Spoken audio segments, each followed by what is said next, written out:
Welcome in to day 7 અને આજનો આપણો ટોપિક છે સ્ટબન્સ એટલે કે જિદ્દી સ્વભાવ.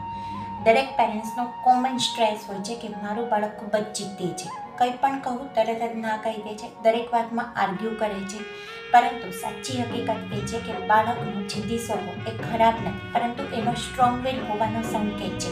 જો એને સાચી દિશા આપવામાં આવે તો બાળકની જીદ એ ફ્યુચરનો ડિટર્મિનેશન બની શકે છે. આના માટે એક નાનકડી એવી પ્રેક્ટિસથી સ્ટાર્ટ કરીએ કે આજથી આપણા બાળકને કમાન્ડ આપવાને બદલે ચોઈસ આપીએ. એને કહીએ કે તું અત્યારે હોમવર્ક કરીશ કે પછી, તું આ કપડાં પહેરીશ કે બીજા. બિકોઝ ચોઈસ હંમેશા રેઝિસ્ટન્સને કોઓપરેશનમાં બદલે છે. જ્યારે પેરેન્ટ્સ પોતાના બાળક સાથે પાર્ટનરશિપ કરે છે ત્યારે બાળકનો ગ્રોથ થાય છે.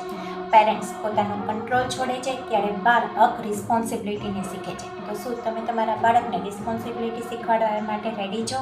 જો હા તો કમેન્ટમાં યસ કરવાનું ના ભૂલશો. Thank you so much.